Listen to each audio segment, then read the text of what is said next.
I would consider him like a patriarch. You know, he was a gentleman from way back. He was a kind, loving. He had everybody's interest at heart, not just his family, but he just seemed to be interested in the world. He was ahead of his time, I kind of think. You know, he's kind of like well, almost actually like a Kennedy from way back. I don't know what his political views or anything like that, but he could have been this type of a person if he was in a different time of life.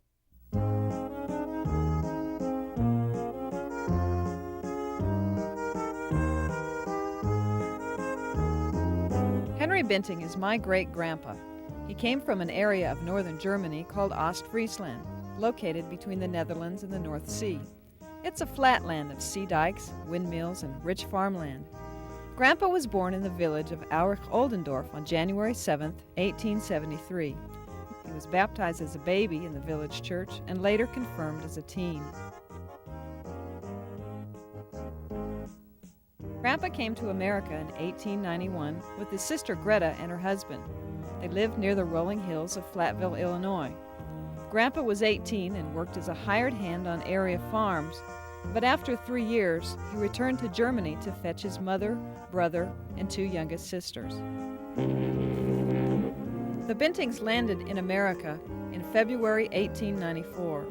After being processed on Ellis Island, they arrived in New York and were promptly thrown in jail because of a misunderstanding with their speaking Low German. Grandpa talked his way out of the situation, explaining the conversation was harmless, and the Buentings were freed to join the rest of the family back in Illinois. After 3 years, Grandpa decided to move to northwest Iowa, where land was cheaper. His mother followed to keep house for him on a farm near Twin Lakes.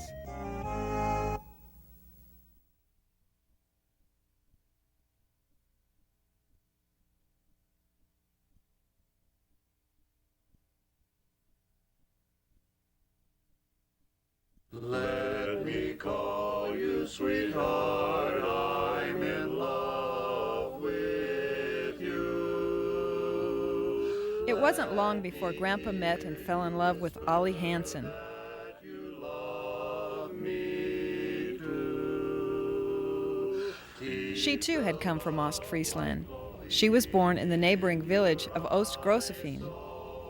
Grandma had immigrated to America with her family when she was only 6 years old.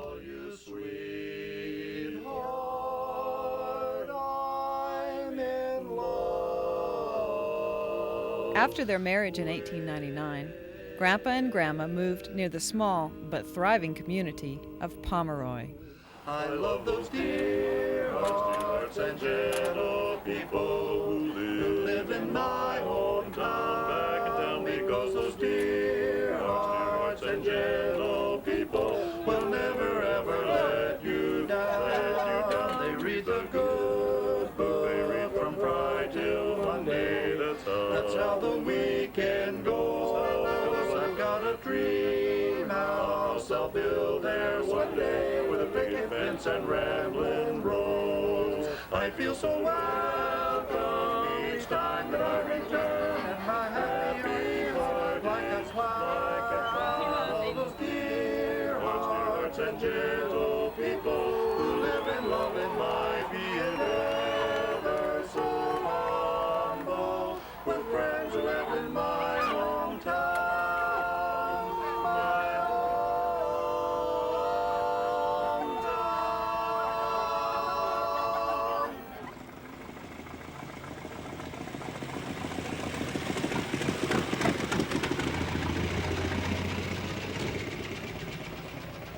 Eventually, Grandpa saved enough to buy the farm southwest of town.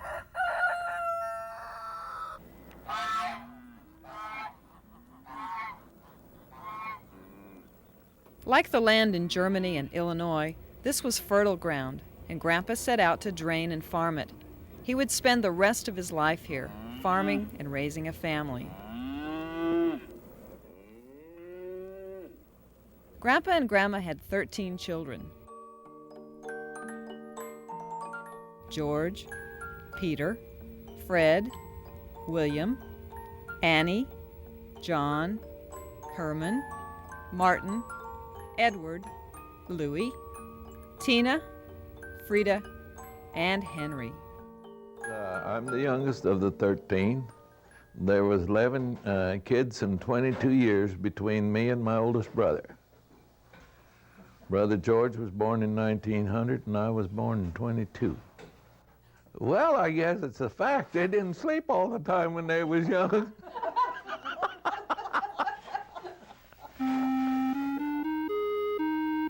Life on the farm was simple and family was everything. Grandpa and his children loved and respected each other deeply. I think he was the best father I could have ever had. He was always anxious to help us with anything we needed. And like when us kids were little and going to Sunday school, he would take us on his knee and help us with our Sunday school lesson. And I remember little things when he'd be out doing farm work and he would come in the evening, he would like to sit in his chair and smoke his pipe. And we'd clamor, we wanted to help him. We used the stick matches and he would let us light his pipe for him sometime. And he'd like to sit there and read the newspaper for a while after we'd had supper. He was a warm, tender-hearted, kind, loving father. He loved children. He could be yet so tired when he would come in from the field or from his work, from his hobbies, but yet the little ones, they couldn't wait that Grandpa would take them on his lap. We like you. We think you're really swell. Both Grandpa and Grandma are remembered for their warmth and acceptance. A perfect example of this is the story of when George brought home his new bride, Ella. When he found out we were married, well, then he called me number 14. He had 13 children, and I was number 14. That first week, they had a bench behind the table, and all the big boys sat back there, and the others sat around the table. Every time I would look up from the table, I had a dozen pairs of eyes staring at me. That was kind of embarrassing, but they had to look me over good, you know. Grandpa's place was typical of family farms in the Midwest. He trained horses, then used them to plant and harvest corn and oats. He kept a variety of animals, a few milk cows, and chickens and hogs, which he butchered himself. And with his orchard and Grandma's 2 gardens, they didn't lack for much. All they needed were a few staples from town, like flour and sugar, which they acquired by trading eggs and milk.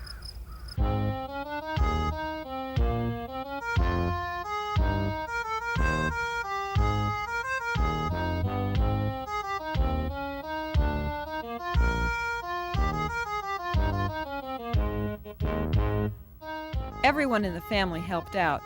It was one of the advantages of having a big family back then.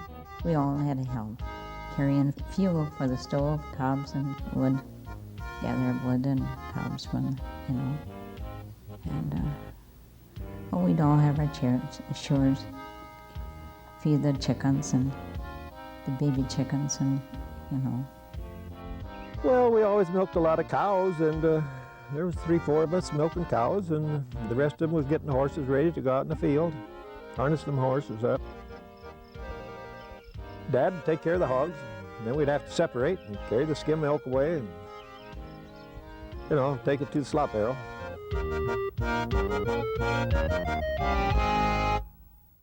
Despite the family's help, Grandpa kept busy, but not too busy to enjoy his hobbies. We had a lot of hobbies. He made baskets. He would go out and cut the willows, and then he knew just about how many willows it would take to make a basket. Dad and I, we'd cut the willows. We had a whole row of willows there at home. And then we'd go east of Pomeroy to get the smaller ones there in Shoemaker's Dredge Ditch. And of course, to make the clothes basket, why, we'd tie the willows up in the bundles, whenever we'd cut them and haul them home. if he was just making a feed basket, then he would just use the green willow. But if he was making a clothes basket, then he would put them in a, what do you call it, wash boiler, put shaft on there from the straw, and you'd cook that on the cook stove in the kitchen. And then they had to boil for 4 hours on the stove. It wasn't a very nice smell, those willows boiling, but then we'd peel the willows, and you know, after they had boiled that long, we would peel the willows, and then he had to make the basket that same night while the willows were flexible. He lost his father as a young boy, but his father was known as George the basket maker. It was his nickname. Another thing was Dad played in the band at church. He had a horn and he liked to play in the band. And he had a great voice too for singing. When he would sing in church, even in the congregation, you could hear Dad singing. He was very good. He was sort of a veterinarian too. I mean, he could doctor animals and so forth, but he couldn't charge because he didn't have no license, or he didn't learn that. But oh yeah, he made cisterns. Years ago, most people didn't have like these water softeners and the running water and all that. They would catch the water, the rainwater, off the roof of the house. to keep the cistern from leaking, well, then he'd wash it out with liquid glass, and that would seal it. He made a lot of grape wine. It would have to ferment. You know, he'd put it in a big stone jar, and he'd mash them up, and then they'd have to ferment. And we didn't have it with every meal like a lot of people do. But when we'd have company in the evening or special, he would get out the bottle of wine and give everyone some wine. Even the kids would like to have a taste of the wine. I often heard him tell that his sister, Aunt Grace Penbaker, lived about 7 miles north of him, of the home place there at Pomeroy. In the wintertime, he'd get up and take his spear and go from one slough to the next and spear the muskrats in their houses. And he'd skin them right away and hang them on his belt then.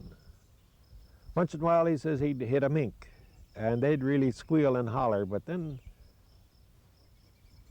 he was happy because they was worth a lot more. Rats was only worth about 15, 20 cents at that time, muskrats. He'd walk up one day and come back the next, 7 miles, go from slough to slough. And he was doing that for an income? Well, yes, he'd buy us chewing tobacco, smoking tobacco for that the following, you know, he'd buy a supply of that. He had a lot of hives of bees, and then the bees would make the honey. We had a little lot there where he had his bees. In the fall, he'd go to work and put straw around them to protect them through the winter. And he could work with bees. All he'd have to do is just have his pipe or a cigar in his mouth. He wouldn't have to put a veil over his head or gloves or anything like that. And at that time, I swore that he kept bees just to torment me, but that wasn't it. A bee could sting me on the hand here, and 10 minutes later, my eyes would be swelling shut. Another time, there was one about 20-some feet high in that elm tree right by the bench there.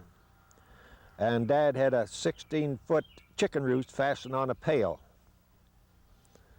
And he'd go underneath it, and then he'd give it a good shove and hold it up there, and then the bees would fall in the pail.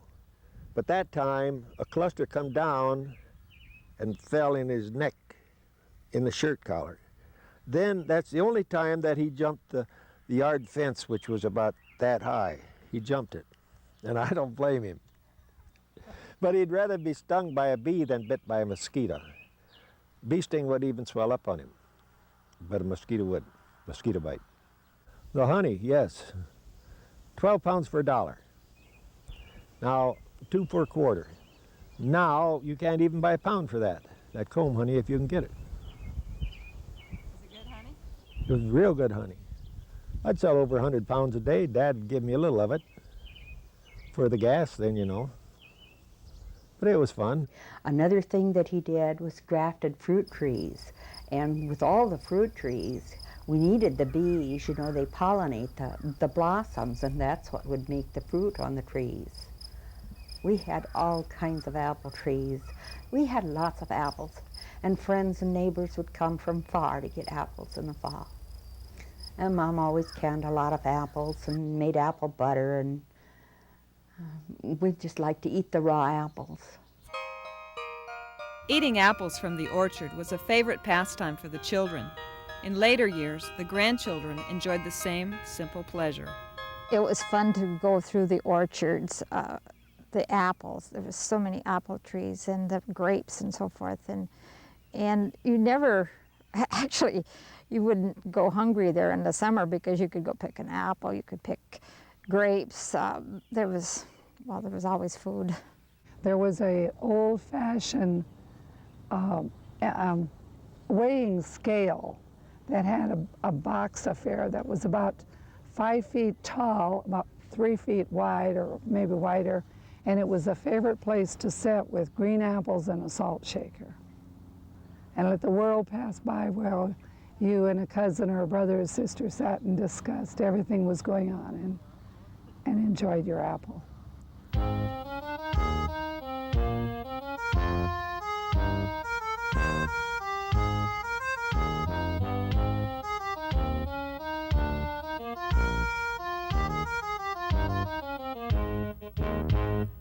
The farm was an adventurous place. There was always something fun and inventive to do. Both the children and the grandchildren have fond memories of the many hours they spent entertaining themselves on the farm. We'd play around, nothing else, but we'd take the old buggy wheels, and I suppose you heard that before too. And it didn't have no body on it or anything. We'd go to work and lay some boards across it. We'd tie a rope on the front end so we could guide it, and then we'd push it down that hill there at home. And we'd jump on after we got it started. It'd go downhill, and then whenever it stopped, we'd turn it around, and then push it back up, and then we'd go down the road again with it. Milking was always an exciting time. Grandpa and Uncle Henry and if there were other boys would milk, and we always loved to get them, particularly Uncle Henry, of course, the youngest in the family of the 13, would squirt milk into the cat's mouth. And the grandchildren would get down with the cats and kneel and hold up their mouths. And if Grandpa was there, he would do it too. They'd squirt milk into our mouths from the cows. It was a lot of fun. There was this cave, which was a storm cellar, I understand. And we'd play church, we'd play, another thing they had was a wheel where they would dry the milk cans on. And that kind of was like a merry-go-round. Of course, needless to say, that was not very well received, especially by the uncles and aunts that had to be doing the milking and so forth, because sometimes we would get a little bit in trouble. And of course, the separator pieces would end up on the ground, so we were told not to do that. But there was a period in the morning after they were milking, before the separator was washed, the wheel was free, and everybody would be spinning around on it.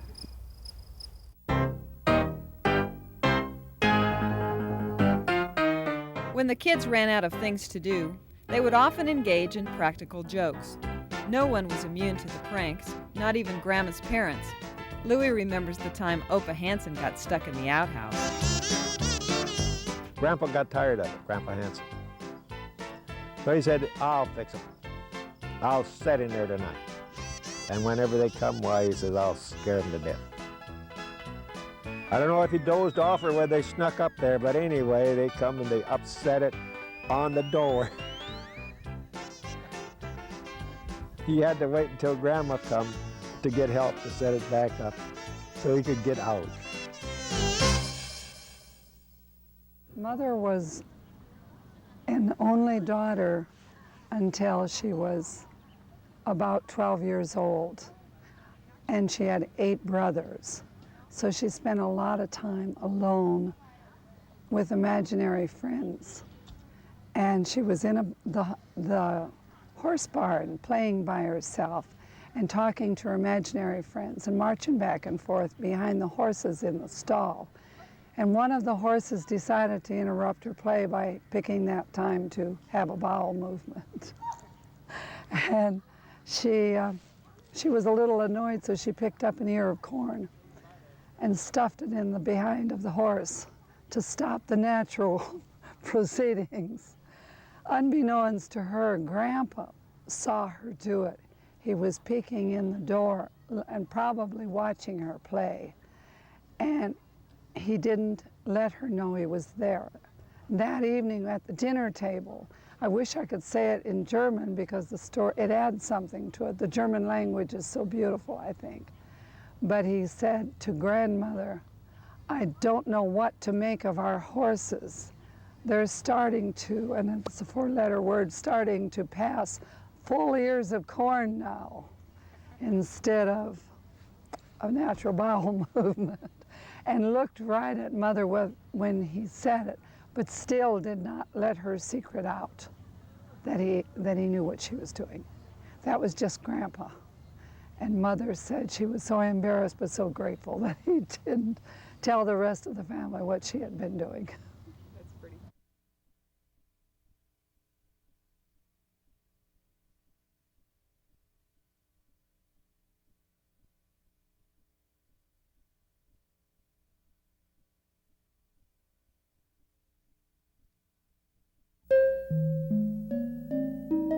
Of all the things to do on the farm, the favorite by far was sitting on Grandpa's lap. He loved the children and was very affectionate with them.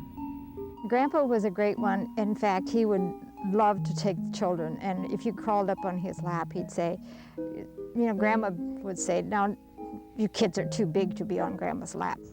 I remember the last time because I was a very tall girl and all legs. And I was sitting on Grandpa's lap, and suddenly Mother noticed that I would imagine Grandpa looked uncomfortable. And she said, "Joanne, you're too big a girl to be sitting on Grandpa's lap. Get off." And Grandpa gave me a very, very big squeeze as I got off. It was special. He also had a really bushy mustache that he loved to tease the grandchildren with. We loved that mustache. Or he had a big grin, just a smile, and his eyes smiled with his laugh. I mean, you could see it was genuine. It was never a put-on laugh. Or he would tickle you with it. That was the thing about sitting on his lap. He would nuzzle you and tickle you with the mustache. One of the things that I remember is when my cousin Harold and I were quite small yet, and our grandfather told us that if we went out in that oats field with some salt, we could catch a rabbit. So he gave us some salt in our hand, and we went out. We believed him. Uncle Martin's son Laverne tells about Uncle Martin and Grandpa were looking at the crop, and they had an electric fence with a little box on it with the fuses in it.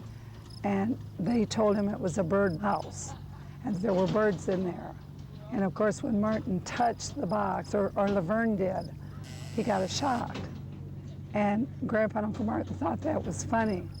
But Laverne says the funniest part, and probably why they laughed so hard, not because he suffered the shock, but because he wouldn't give up. He continued to try to get the box open and find the bird. And Grandpa and Uncle Martin were just, delighted that Laverne was so, believed them. So that sort of thing. I mean, it was always fun. Other things that I remember of my grandfather was that he would wrap up his chewing tobacco in a candy bar and then present it to us. And really think he was really doing a great thing. Oh, he loved to pull jokes on us. Grandpa, had, I forget how many boys in his family, and they all apparently liked to go hunting and stuff when they were younger because Grandpa had a whole shed full of guns. And we being boys, always liked guns too. And So he used to take us out to this little shed every now and then and show us all these guns. Man, we were just, Grandpa, you're really something, man. You got all these nice toys, you know. What I remember of Grandpa is that he was a kind soul. I don't think I ever seen Grandpa, of my memories, of being an angry person. Although some have said, you know, Grandpa could get angry, but he was just kind and nice and pretty good to his grandchildren. Cracked a lot of nuts, black walnuts, and spent a lot of time with Grandpa just watching him. Yeah. He was a gentle man. Oh, he was really something. He was really, and yeah, even when I stop to think about it today, I still miss him. And I think he was happy when he could have a lot of kids around him at one time. I just wonder what he would say today with all of these children. He would just be, awestruck, really, because it's just not so many. And the way he loved children. Yeah. And he loved Grandma, too. I mean, there was a love there that was very definite.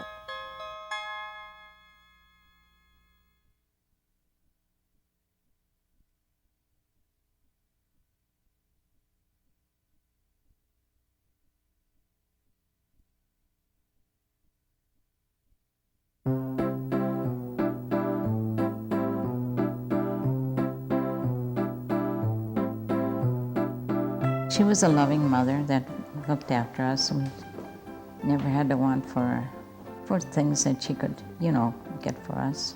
Took care of a large garden, raised a lot of chickens, churned our own butter.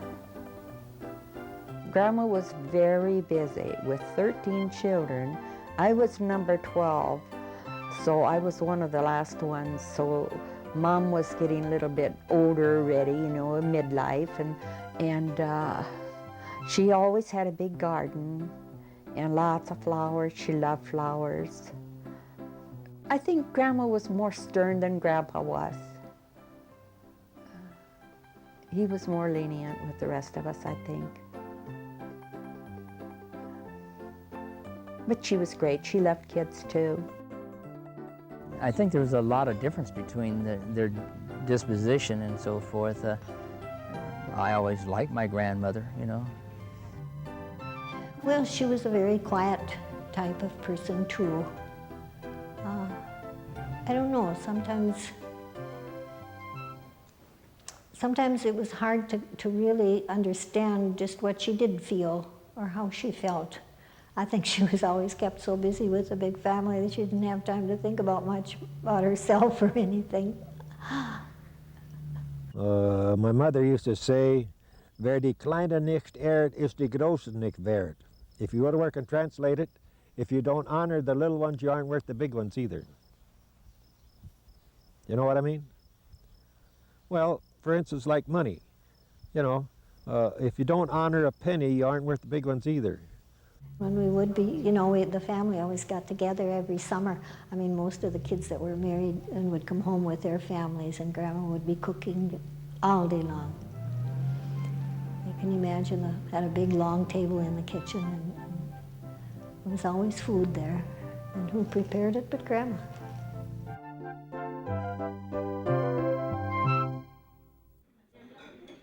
Breakfast was, fried potatoes and sausage, and if there wasn't enough sausage, she put lunch meat out. And there was bowls of mulberries. I always loved the mulberry sauce that Grandma made. Bowls of sauce and big plates of homemade bread. And people just ate and ate and ate. It was incredible. It was neat when the members of the family would come or company would come. There was always a time sitting around the table. Then there was the actually there were 5 meals to me. If you would look at it today, the way people ate then and compared to now, they'd eat a big breakfast. Then they'd have lunch in the middle of the forenoon. And then they would have a big dinner at noon. And then a big afternoon lunch, which was tea time. And then supper. Tea was an important staple in the German tradition. It was strong tea, always served with cream, in cups, with saucers.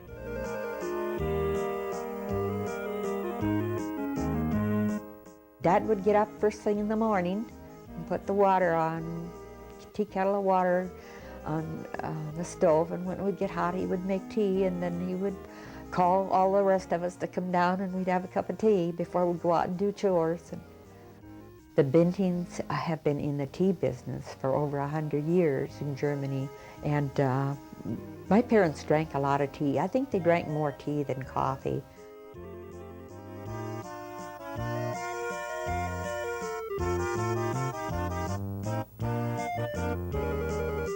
Mid-morning and mid-afternoon tea were a time to visit with family and friends who just seemed to drop in at those times. Usually there was always something to go along with it, some cake or cookies or something. When we'd have company, they'd always have tea and sauce. So important was tea time that it was even observed in the autumn during harvest. That was the time of year the neighbors would come and help Grandpa and the boys thrash oats. Every forenoon and after, the women would prepare the tea and take it to the men in the fields. Das war schön. Vielen Dank, Feldliebel Desmond. Bitte schön. Tea wasn't the only German tradition that followed immigrant families like the Buentings. Their native Low German remained the language at home. Typically, the children didn't even learn to speak English until they were about 6 years old. We always spoke Low German at home. It was kind of hard for us kids when we started school, because in school we were supposed to speak English, but when we got home the folks would like to have us talk in German. So that was really hard. Grandpa felt the same way about his German name. When a German professor, and you've probably read that story, came to visit and told him that we would become Buentings instead of Buentings, the way it should be pronounced in German. On the very next morning, I'm told it was $35 or $30, and he had it in hand and headed to the courthouse and had the spelling changed, adding the E, so that it would be pronounced Buenting rather than Bunting. Throughout the Midwest, immigrants held on as best they could to the familiar. For years, even church services were conducted in traditional High German.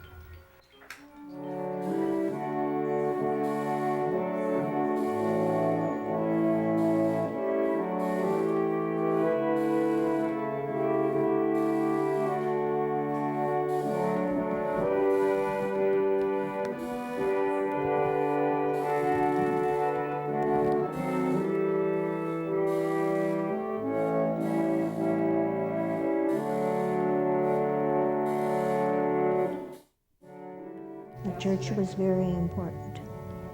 He was a very devout man, and they always had their devotions at home and all this type of thing. Always went to church. There wasn't a morning or an evening went by without Grandpa having devotions. And he could read, and he could explain, and he could express himself just like a minister. We always had devotions, morning and night. There was always table prayer and devotions. Like I said, he'd read from the mornings. He had a special prayer book that he read out of, and evenings it would be the Bible. And Grandma, my memories of her even before she was elderly, was the Bible was always there, and she was reading it. And I often felt in later years that she had that look of homesickness on her face.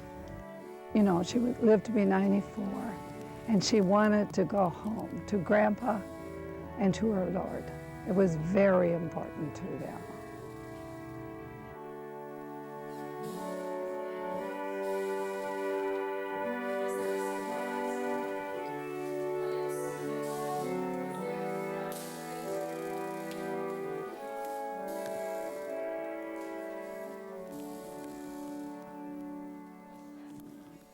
My mom, she was a very good mother. Sometimes they ask you who had the biggest influence in your life? I would have to say both of my parents. I can still remember when I was a little guy, needed help dressing. She would teach me prayers. Oh, das Blut Jesu Christi, des Sohnes Gottes, macht uns rein von allen Sünden. Dad, I think, would have liked to have been a pastor, but he was only 14 years old when his father died, and so he was the head man of the family, had to take care of his mother and brother and sisters, and so he didn't get to be a pastor. But I think that's probably why some of the boys in the family went into the ministry. Today, as a theme for my message, I have entitled it, Reviewing the Past, but Looking to the Future. Well, first of all, my namesake, Henry, is named after Grandpa Buenting. Through much of my life, what Grandpa had already said to my mother when I was born, and he had held me on his lap, he said, "Why, this young man is going to be a minister too." And of course, there are 4, 5, 6 of us that are ministers in the family. Uncle Herman and Uncle Peter and 3 cousins and another cousin once removed. So a lot of that was an influence, just thinking about what others had said, and there was a lot of encouragement for going into the ministry. Legend has it that Grandpa gave his boys 2 choices in life. They could become a preacher or a farmer. I guess those were the professions he knew and trusted. Herman was only 14 when he left home to join his brother Peter, already in seminary. As for the other boys, well, Grandpa did what he could to help them farm. Well, as the older ones started farming, why then Dad gave them $1,500 to start farming.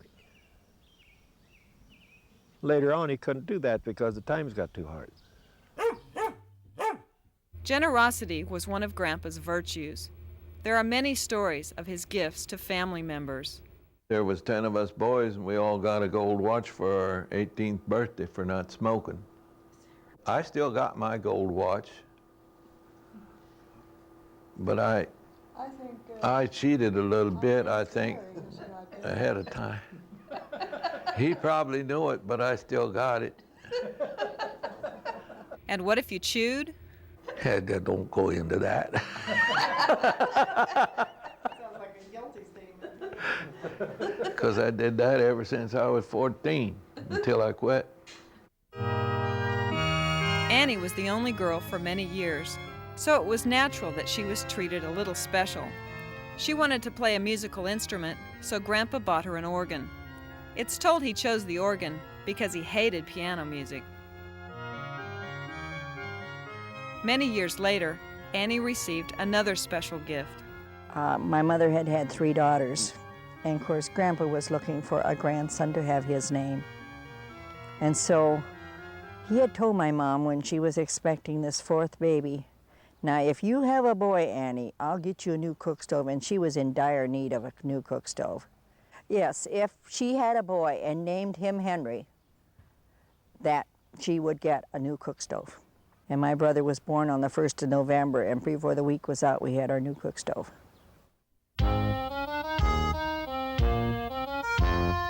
There wasn't much that was fancy about the Buentings, especially during the Depression.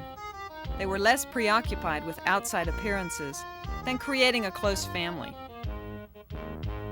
Mother, and I always thought it was interesting, she said, I, growing up with all those boys, often wondered what the community thought of our life, but she realized later that it wasn't much different. But they painted the walls barn red, and for many years there were no curtains on the windows, but that was just the way everybody lived.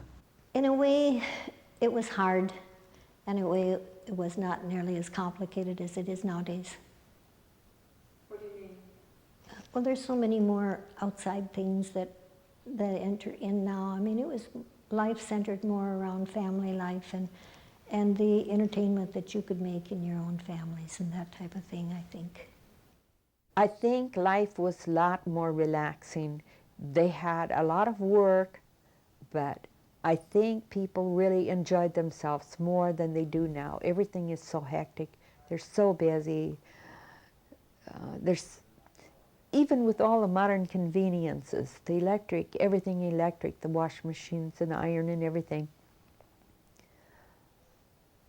I think they were happier then than they are now, and seemed to have more time, more leisure time. They did more visiting the neighbors and relatives than they do now. Grandpa and Grandma gave more importance to God and family than anything else. Today they have over 250 descendants, and it's their legacy that's the glue that holds this family together. Well, I think they're a close-knit family as a whole. I think they are, should I say, maybe a bit of a proud people because of their heritage. What I would say is unique about the family is the feeling that they do want to get together. It's difficult. It would be really neat to get them all together at one time. But we know how busy our world is. But yet there is something about it that they feel a need to come back here and find this, find something that's always been there. Maybe it's that feeling of family. You know, I personally feel that today that our families are not as close as this family was at one time. And maybe we're trying to find that what was lost or is being lost today.